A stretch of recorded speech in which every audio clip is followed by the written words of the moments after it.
We're going to explain what reindeer racing is all about. You've been given one of these reindeers, looks like this, in your tutor pigeonhole, okay? And how does it work? Well, first of all, you're going to see them running down a track. This is the official track that you'll be entering on the 9th of December. So, the reindeer will stick on one of these lanes like that, and it will rock down the track like so, all the way to the bottom.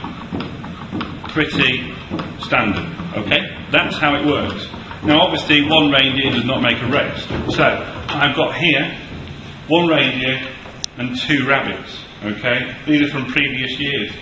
We have obviously multiple reindeers for the day. All these will sit on the individual lanes and will descend at the same time. The winner, obviously the first one to hit the far end. So for this reason, I'm going to auto start them, so I only set all of them off at the same time. They will stand at the top, like that, and here we go.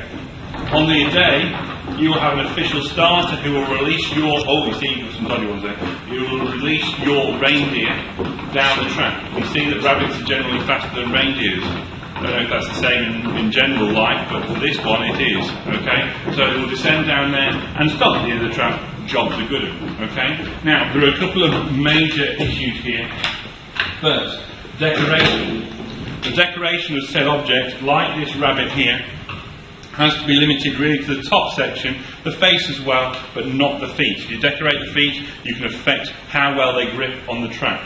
The track itself is a 1-in-6 slope, so it goes down 1 metre in vertical height for every 6 metres it goes forward, horizontally.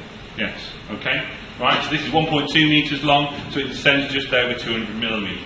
That could give you an idea of how you can set it up in the classroom to test your reindeer. Now, the decoration here, as I say, limited to the top. Do not break the feet off. The feet are key, and if you change the feet, it will have a massive impact on how well it runs. And lastly, this is the important bit. About halfway across the reindeer body, there is a pin which supports the main leg. You can find that very, very subtly underneath a very thin layer of MDF.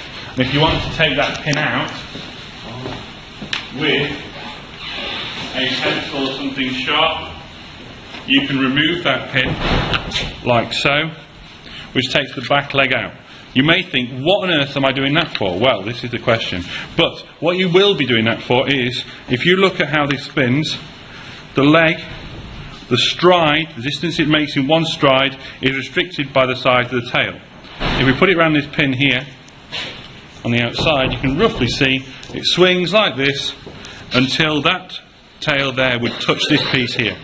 If we therefore cut the tail down, within reason, by taking this section off the top, it will get a larger stride. The wider the stride, the less steps it takes around the track. The less steps it takes down the track, the quicker it goes.